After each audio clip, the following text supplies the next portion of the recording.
대표적인 구절이 지금 신명기 32장 7절이에요. 시편 78편하고 연결이 되어 있는 구절입니다. 옛날을 기억해라. 여기서 말하는 옛날은 40년을 이야기를 합니다. 이집트에서 종살이 하다가 하나님의 전폭적인 은혜로 이집트를 떠나오게 된, 지금 신명기는 40년 동안 광야길을 걷고 이제 요단을 건너 가나안 땅에 들어가게 될 마지막 그곳에서 지금 중요한 내용을 다시금 모세가 언약 백성들에게, 아브라함의 후손들에게 지금 전하는 내용이 신명기입니다. 너희 옛날을 기억해봐. 우리는 이집트에서 나오지 않았지만 이집트에서 430년 동안 비참하게 고통스럽게 종살이했던 아브라함의 후손들, 그들의 입장으로 한번 돌아가 보십시오. 하나님이 모세를 부르셔서 아브라함의 후손들을 이끌어내서 나에게 경배하게 하라고 요구할 때 모세 어떻게 합니까? 나 못합니다. 나 못합니다. 나 못합니다. 그럽니다. 그럴 때마다 하나님이 모세를 다시금 바로에게 보내서 바로 앞에서 기적을 나타내면서 당신의 백성들을 사흘길 가게 해서 하나님께 경배하도록 했지만 바로가 계속 거부합니다. 계속 거절합니다. 마지막 10번째, 이집트에 사는 모든 사람들의 장자가 다 죽습니다. 하나님 미리 알려주신 대로 어린 양을 잡아서 피를 문설 조임방에 바르고 그 집 안에서 그 양고기를 구워서 먹었던 이스라엘 백성들의 집에는 죽음의 사자가 넘어갔습니다. 건너갔습니다. 40년 전 그것을 기억해 보라는 겁니다. 우리는 이집트에서 바로의 손에서 벗어난 것보다 더 엄청난 사단마귀의 손에서, 사망에서, 저주에서, 심판에서, 멸망에서 주께서 우리를 이끌어내 주셨습니다. 그것을 기억하라는 겁니다.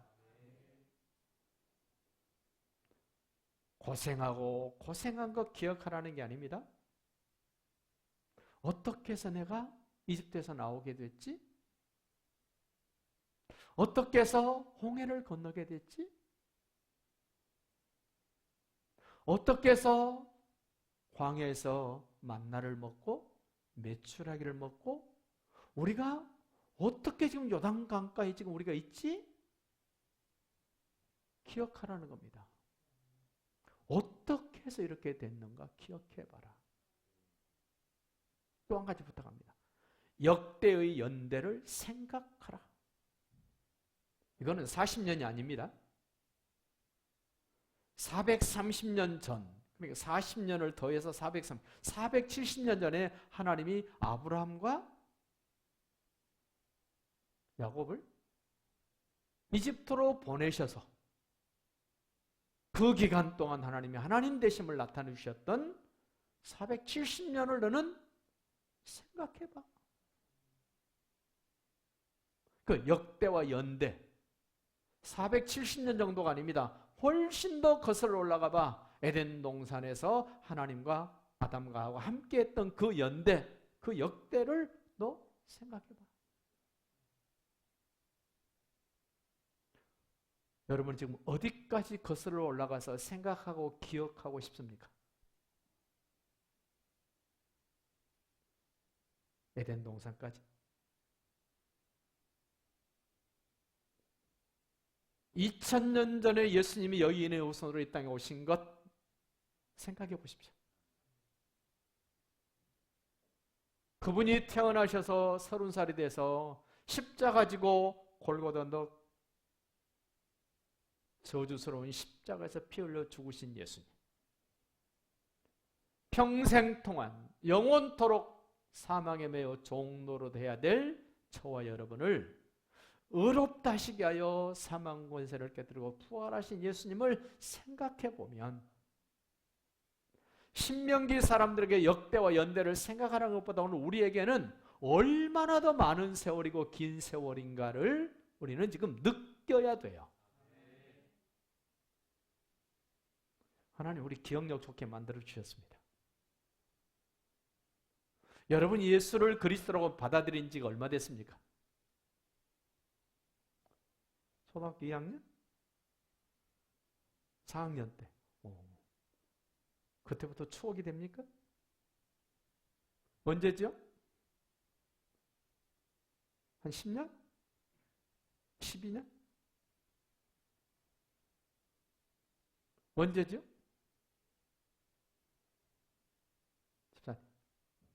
13년? 여러분이 예수를 그리스도로 인정하고 받아들였던 그때를 다시 거슬러 올라가서 내 인생의 역대와 연대 속에 하나님이 나에게 무엇을 생각하게 하셨는가? 옛날 이야기가 아닙니다. 그러면 다시 보십시오. 그가 너는 내 아버지에게 물으라. 왜 다 아버지 됐어요? 둘만 빼고 아버지 어머니 됐어요. 자식이 물으면 할 말 있습니까? 할 말 있습니까? 아내가 물어보면 할 말 있습니까? 남편이 물어보면, 다른 가족들이 물어보면 내가 기억하고 있고 내가 생각하고 있는 예수님에 대해서 해줄 말이 있습니까?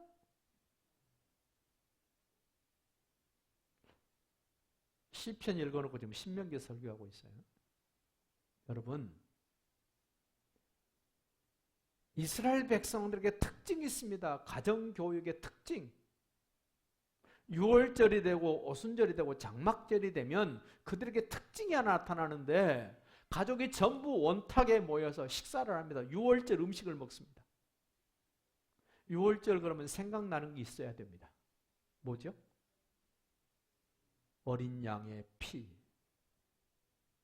오늘날로 말하면 예수님의 죽으심, 예수님의 부활. 제일 막내 아들이 아버지 오른쪽에 앉아서, 아버지, 엄마, 큰아이 쭉쭉쭉쭉 제일 이쪽 아버지 오른쪽에는 제일 막내가 앉아요. 음식 다 해놓고 이 막내한테 질문을 해요. 너 궁금한 거 지금 이야기해봐. 그랬더니 이 막내가, 아빠, 오늘은 왜 쓴나물 먹어야 됩니까? 왜 오늘은 바비큐에서 먹습니까? 삶아서 먹지? 튀겨서 먹지? 여러분들 치킨 뭐 좋아하세요? 삶은 거 좋아하세요? 물에 담갔던 거?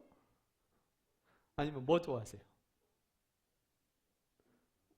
좀 얘기 좀 해봐요. 뭐 좋아하세요? 기름에 튀긴 거. 거기다 마늘 발라서 튀기면 더 맛있죠. 근데 그날은 이스라엘 백성들에게 6월절은 각각 기호에 맞게 자기 취미에 맞게 음식이 되는 것이 아니라 하나님의 말씀대로 그날은 바베큐예요. 쓴 나물이에요. 막내가 먹기 거북스러우니까 아빠 오늘 왜 이런 거 먹어야 돼? 그때 지금 신명기 32장 7절에서 물어보는 것처럼 자식이 부모에게 물었더니 아비가 해주는 말, 우리가 이집트에서 이렇게 쓴 나물처럼 우리가 쓴 고생스러운 인생을 살았는데 하나님이 어린 양의 피를 통하여 우리를 해방시키셨단다. 경험을 가지고 부모가 자식에게 해주는 말이 있는 거예요. 말이. 우리 한국교회의 비극이 뭡니까? 예수님에 대한 체험, 예수님에 대한 증거를 말해줄 내용이 없어. 교회의 비극이요, 가정의 비극이요, 국가의 비극이 뭡니까? 못 산 게 문제가 아니죠. 어려운 게 문제가 아닙니다. 하늘과 땅의 모든 권세를 다 가지신 예수님에 대한 체험적인 증거거리를 말해줄 수 없는 것, 이게 가장 슬픈 거예요. 지금 말하잖아요. 네 아버지에게 물어봐. 물어봤을 때 너는 그렇게 쓸데없는 걸 묻냐? 이러는 집안. 나도 모르는데 네가 물으면 내가 입장이 뭐가 되냐? 이런 부모.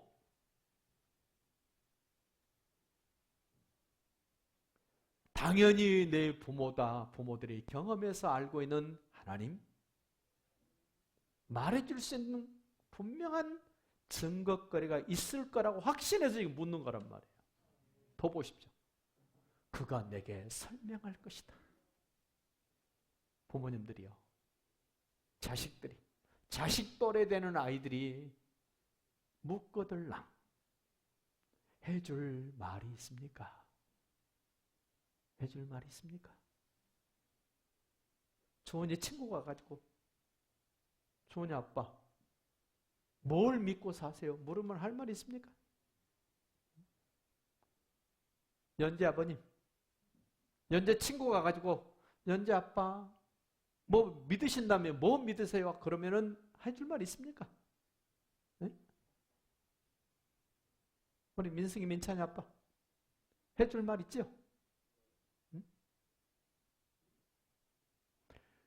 그런 증거거리가 있을 때 믿음의 명문가가 됩니다. 좀 더 보십시다. 네 어른들에게 물어라. 나 아빠 아닌데 여기서 나 해방됐다. 아닙니다. 네 어른들에게 물어봐. 그들이 내게 말해줄 것이다. 뭐에 대해서? 역사 속에서 하나님이 무엇을 어떻게 하셨는가를 생생하게 경험했던 것들을 후대 사람들에게, 자기 가족들에게 말해줄 수 있는 부모, 말해줄 수 있는 어른 되시기를 바랍니다. 그리고는 이 시편으로 와보세요. 시편 78편으로 돌아와 보십시오.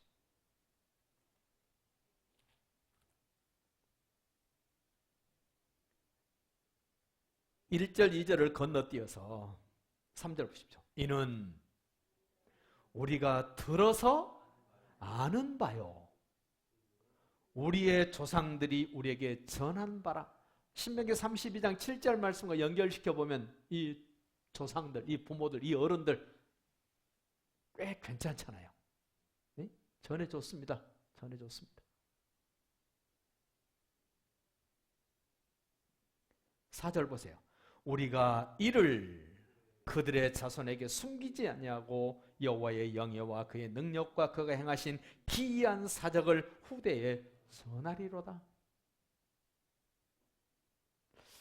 TV에 가끔 그런 게임하는 거 나오죠.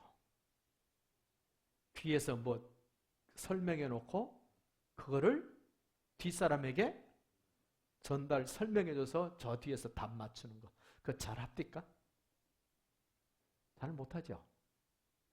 틀리면 좋다고 낄낄대고 웃고 오락할 때는 웃을 수 있지만 지금 이 말씀을 후대에 전하고 전할 때 엉뚱한 거 전해주고 다른 거 전해주면 우리는 웃을 게 아니라 우리는 울어야 되죠.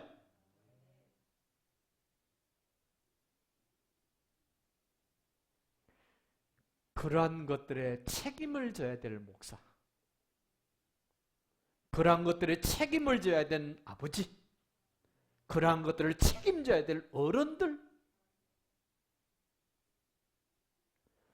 제가 처음 목회할 때 30년 전에는 주일 학생들이 그래도 좀 있었어요.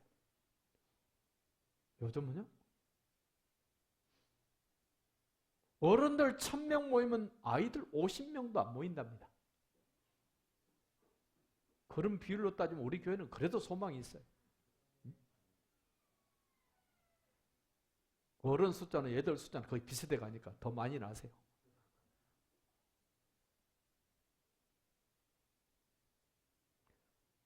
청년 셋이 시집장가 가서 나가지고 오면 어른만큼 될 것 같아요.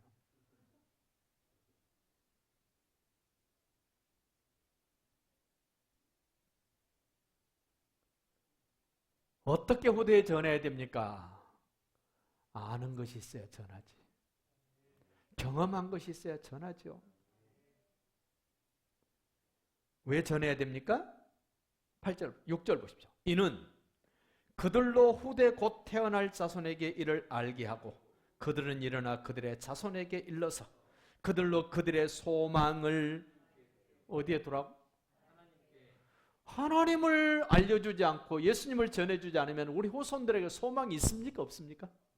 소망이 없다 보니까 대신 갖고 싶은 게 있어요. 희망이에요. 희망. 여러분 희망을 좋아하세요? 소망을 좋아하세요? 희망은 1%도 안 이루어집니다. 나 희망사항이야. 근데 소망은요 100% 이루어집니다. 희망과 소망의 차이. 희망은 나를 근거로 하는 겁니다. 나를. 근데 소망은 하나님의 말씀을 근거로 하기 때문에 하나님의 말씀은 100% 이루어집니다. 제발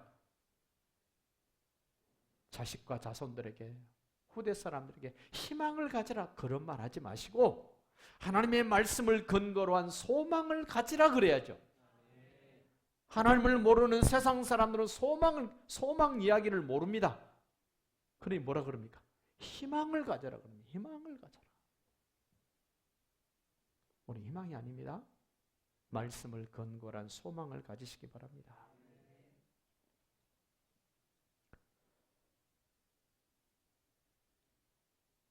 오늘 시편 78편을 보면 안타까움을 얘기를 합니다. 8절 볼까요? 그들의 조상들 곧 완고하고 패역하여, 안 좋은 거 다 나왔습니다. 완고하고 패역하여. 완고하다는 말을 다른 표현으로 바꾸면 짐승 같다는 말이에요. 소가 고집스럽죠. 하도 말은 안 듣고 힘은 세니까 그 소를 잘 활용하기 위하여 어떻게 합니까? 코를 뚫죠. 말 입에 세갈을 먹이죠. 통제하기 위하여. 우리는 기억해야 됩니다. 하나님이 내 코를 뚫기 전에 내가 어떻게 해야 됩니까? 말 좀 들어야죠. 코를 뚫어야 말을 들으랍니까? 좋은 말 할 때 들으랍니까?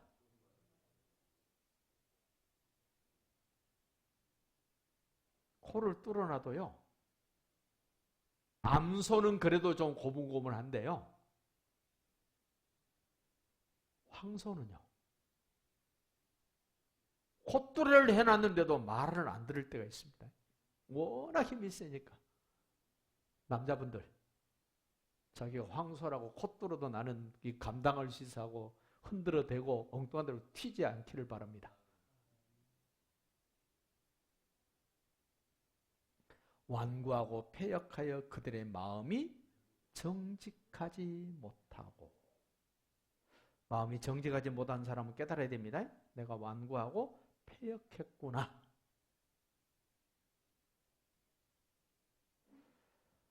예배를 드리실 때 눈을 감는 것 괜찮아요. 눈을 감아서 예수님에게 집중되면 계속 눈을 감으셔도 돼요. 그런데 예수님에게 집중이 안 되거든 목사 쳐다보는 게 나아요. 제가 이제 그렇게 이해하기로 했어요. 아, 저분은 눈을 감아서 예수님에게 집중을 잘하고 계시는구나. 눈을 뜨면 아, 이제는 목사를 쳐다봐 주는구나. 고맙구나. 그렇게 이해하기로 했어요. 예수님에게 집중이 되거든 감고 계셔도 돼. 여러분 예배를 방해하는 세력이 어떻게 합니까? 집중을 못하게 하잖아요. 집중을 못하게 해요. 그래서 눈을 감아서 집중이 잘 되거든 감으세요. 그러나 예수님에게 집중이 안 되거들랑 눈을 떠서 목사와 함께 집중해서 예수님을 봅시다. 다시 보세요. 그 심령이 하나님께 충성하지 아니하는 세대. 충성하지 않은 사람. 마음이 정직하지 못한 사람, 심령이 하나님께 충성하지 못한 사람의 특징을 두 가지로 얘기를 했어요. 완고하고 패역하다. 하나님께 집중하지 못하고 충성하지 못하면, 정직하지 못하면 나는 완고하고 패역한 사람이다라고 깨달으셔야 돼요.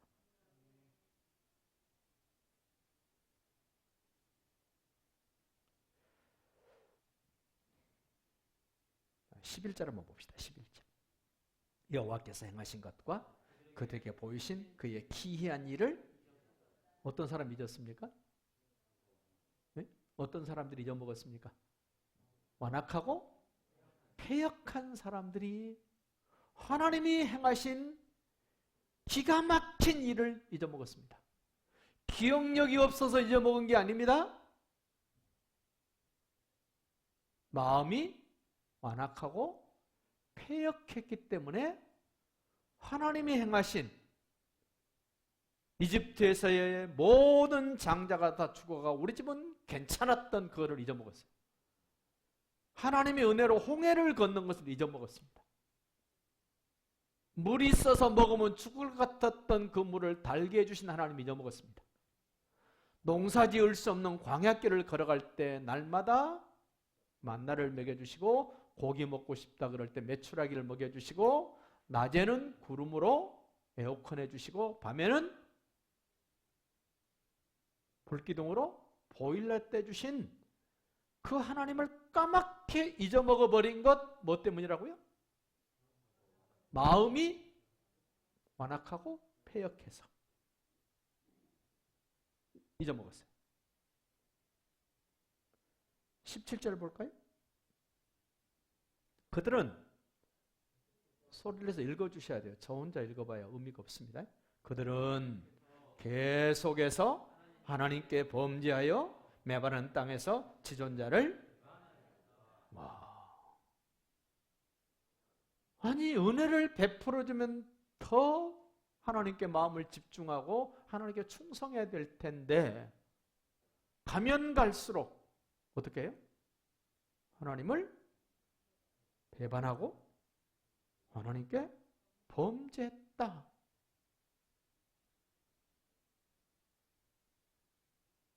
이 하나님의 사람들의 모습이에요. 세상 사람을 보고 지금 이 말한 거 아닙니다. 오늘 우리 보고 여러분 보고 저 보고 지금 하는 말씀이에요. 저거는 우리 은혜교회 하는 말 아닌데 아니요. 은혜교회한테 하는 말이에요 지금.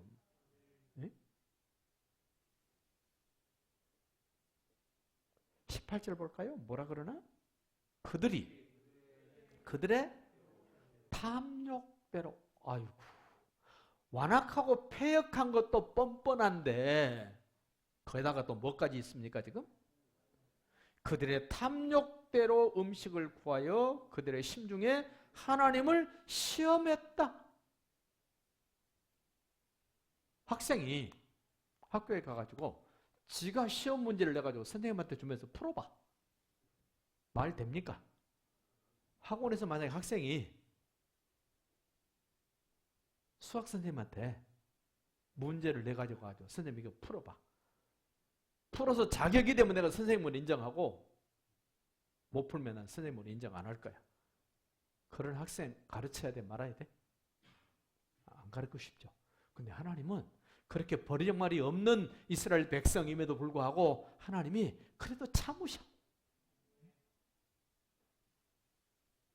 저 같아도 패대기 치고 싶은데 하나님이 참으세요. 30절로 가보세요.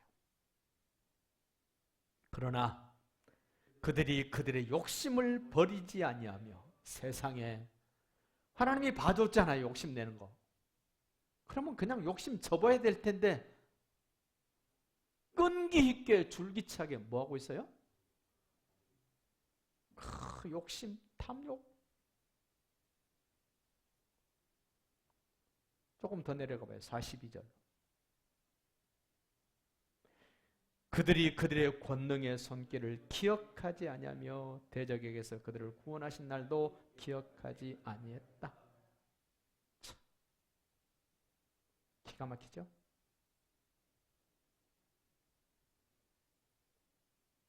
이제 재밌는 말이 22절에 나옵니다. 왜 그렇게 탐욕을 내고 하나님을 시험하고 거역하고 그랬는가? 22절. 이는 하나님을 믿지 22절요. 이는 하나님을 믿지 시편 78편 22절. 안 넘어간가요? 네, 읽읍시다. 이는 하나님을 믿지 아니하며 그의 구원을 의지하지 아니한 때문이로다. 욕심이 있는 사람, 탐욕이 있는 사람들의 특징이 뭐냐면 하나님을 아버지라고 믿지 않아요. 예수를 그리스도라고 믿지 않고 신뢰하지 않아요. 이집트에서 꺼내주신 구원을 의지하지 않아요. 우리는 예수를 그리스도라고 굳게 믿으시기 바랍니다. 나를 구원해 주신 그 예수님을 끝까지 의지하시기를 바랍니다. 자기 힘으로 할 수 있다고 생각되는 거 얼마나 됩니까? 하나님이 안 도와줘도 괜찮을 일이 얼마나 있습니까?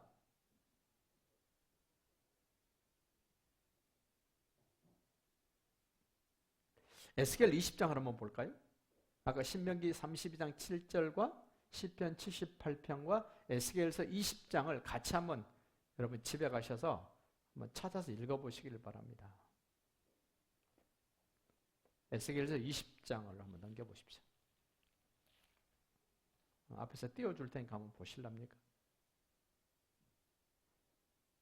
20장 먼저 27절 한번 봅시다. 27절. 그런즉 인자야 이스라엘 족속에게 말하여 이르라. 주 여호와께서 이같이 말씀하셨느니라.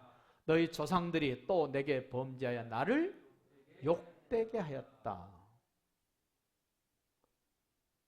여러분과 저보고 하나님을 욕되게 하라 그러면 하겠습니까? 그런데요, 하나님을 잊어버리고 탐욕, 욕심에 찌들어 있는 사람들은 이렇게 했다는 거예요. 여러분 시편 78편하고 에스겔서 20장은 거의 같은 시기로 보시면 돼요.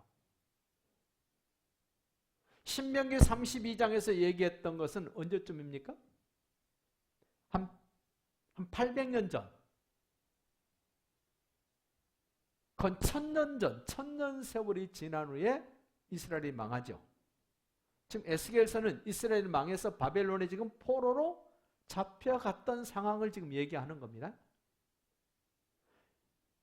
예루살렘이 망하고 난 다음에 아마도 시편 78편이 써졌을 것이다라고 예측을 해요. 근데 거의 비슷한 시기라고 보시면 돼요. 어떻게 바뀌었나 보십시오. 그 20장, 에스겔 20장 3절을 먼저 봅시다. 인자야 이스라엘 장로들에게 말하여 이르라. 주 여호와께서 이렇게 말씀하셨느니라. 너희가 내게 물으려고 왔으나, 기도하러 온 겁니다. 기도하러 왔어. 내가 나의 목숨을 걸고 맹세하거니와 너희가 내게 묻기를 내가 용납하지 아니하리라. 주 여호와의 말씀이라. 너희가 나에게 기도하러 와도 내가 목숨 걸고 너희 기도를 나는 안 들을 거야. 거절할 거야. 와, 어떻게 됐길래 이럴까요? 1000년 사이에 어떻게 됐길래 하나님을 기억하지 않고 하나님을 생각하지 않고 살아온 욕심 때문에 하나님이 멀어져 버렸어요. 기도해야 될 백성들이 기도한다 그러니까 하나님이 기뻐 들으셔야 될 텐데 나 목숨 걸고 안 들을 거야. 참, 이보다 더 큰 비극이 있습니까? 20장 31절 한번 더 보세요. 너희가 또 너희 아들을 화제로 삼아 불 가운데로 지나게 하며 오늘까지 너희 자신을 우상으로 말미암아 더럽히느냐? 이스라엘 족속아 너희가 내게 묻기를 내가 용납하겠느냐? 주 여호와의 말씀이니라. 내가 나의 삶을 두고 맹세하노니 너희가 내게 묻기를 내가 용납하지 아니하리라. 기도하지 마라, 기도하지 마라 그래. 바벨론의 포로로 잡혀가서 장로들이 지금 젊디 젊은 에스겔에게 와서 따지는 거야. 야, 우리가 뭘 얼마나 잘못했길래 하나님 우리를 이렇게 생고생을 시키고 바벨론의 포로로 끌려가게 하셨단 말이냐? 네가 하나님의 사람이면 말해봐. 나이 많은 장로들이 와서 따지니까 젊디 젊은 에스겔이 할 말이 없습니다. 그러니 에스겔이 뭐라 그러겠어요? 하나님 앞에 가가지고 그대로 지금 알리는 거예요. 하나님, 이스라엘 장로들이 와가지고 저한테 따지는데 제가 젊은 나이에 그 어른들에게 제가 무슨 말을 할 수 있겠습니까? 그랬더니 하나님이 에스겔의 머리끄댕이를 잡고 바벨론에서 예루살렘으로 확 옮겨버리는 거예요. 1500km를 순간 이동을 한 겁니다. 예루살렘 무너진 성전에 에스겔을 갖다 놨는데 에스겔이 봤더니 자기한테 따지러 왔던 이 장로들의 그 가족들, 후손들이 예루살렘 성전에 모여서 하는 짓을 봤더니 하나님을 예배하는 것이 아니라 귀신을 섬기는 짓을 지금도 하고 있는 거예요. 에스겔이 봤죠. 바벨론에 와가지고 따지러 온 장로들에게 해주는 내용이 지금 에스겔서예요. 하나님이 나를 데리고 예루살렘으로 가셨는데 가서 봤더니 당신들의 후손들이 지금 하고 있는 짓이 이런 것입니다. 그럼 그 장로들 어떻게 해야 됩니까? 회개해야 되죠. 안 합니다. 네가 잘못 봤겠지. 네가 엉뚱한 소리 하지. 이럽니다. 마음이 완악하고 배역해서 자기들의 야망을 꽃피우게 하기 위해서 하나님의 사람이 해주는 말을 건성으로 듣고 걷어차버립니다. 안 듣습니다.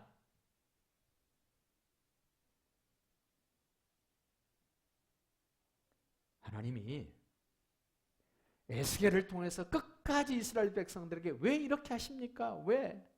응? 9절 보십시오. 20장 9절 읽읍시다.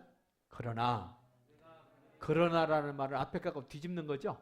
너희들이 그랬지만 내가 그래도 너희들에게 내가 이렇게 한 것은 그 설명하는 거예요. 그러나 내가 그들이 거주하는 이방인의 눈 앞에서 그들에게 나타나 그들을 이집트 땅에서 인도하여 내었나니 이는 내 이름을 위하여 너희의 이름을 위하는 것이 아니라 하나님의 이름을 위하여 하나님의 이름을 그 이방인의 눈앞에서 더럽히지 아니하려고 너희들을 이집트 땅에서 이끌어냈어. 홍해를 건너게 했어. 광야길에서 내가 너희들 죽지 않도록 내가 먹였어. 입혔어. 살렸어. 뭐 때문에? 하나님의 이름 때문에. 한 번 더 여쭙게요. 하나님이 여러분을 위해서 계십니까? 여러분이 하나님을 위해서 있습니까? 응? 확실하게 해봐. 응? 아직도 하나님이 나를 위해서 있다고 생각된다면 바꾸세요. 하나님이 나를 위해서 존재하시는 분이 아니에요. 내가 하나님을 위해서 있는 거예요. 응? 여기 지금 내 이름을 위해서라는 말이 그런 거예요. 예수님이 오셔서 죽으시고 부활하셔서 나의 심판과 저주와 멸망과 지옥 형벌을 해결해 놓으신 것은 나로 하여금 하나님을 위하여 충성하라고 그 해놓으신 거예요. 하나님이 나를 위해서 있어야지. 아니요. 그건 우상이에요. 우상. 이 땅에 존재한 모든 우상은 자기를 위해서 있는 거예요. 추석 명절 돌아옵니다. 차례상 지냅니다. 뭐 때문에 합니까? 자기를 위해서. 자기 복 받으려고. 부모님 제사 왜 합니까? 자기 복 받으려고. 전부 자기를 위해서입니다. 세상 종교는 전부 자기 중심, 자기를 위해서입니다. 근데 성경은 말합니다. 네가 하나님을 위해서 살아야 돼. 언약 백성들의 삶은 하나님의 이름을 위하여 내가 거기에 걸맞게 생각하고 말하고 행동하고 살아야 되는 거예요. 22절도 보실랍니까? 하나님의 이름을 위해서 어떻게 하나 보세요. 22절. 내가 내 이름을 위하여. 하나님 스스로도 하나님 이름 때문에 뭐 하나 보세요. 내 손을 막아 달리 행하였나니 내가 그들을 인도하여 내는 것을 본 여러 나라 앞에서 내 이름을 더럽히지 아니하려 하였음이로다. 하나님의 이름에 자존심이 있어요. 여러분도 여러분 존심이 있죠? 응? 성원주 집사 자존심 건드리면 어떡해? 성기를 안 낼 것 같은 집사님도 성기를 나지. 응? 여러분도 옆에 사람이 자존심 건드리면 어때요? 응? 하지. 응? 자기 자신 별거 아닌데 하나님은요, 하나님의 이름이 욕되지 않도록 하기 위하여 하나님 목숨을 걸었어요. 아니, 생명을 내놓으셨어. 그 예수님이세요. 저와 여러분을 구원하여 하나님의 이름을 온 세상에 나타내기 위하여 예수님은 목숨 한번 걸어볼까나? 이게 아니에요. 목숨 거셨어. 피 흘리셨어. 죽으셨어. 무덤에 내려가셨어요.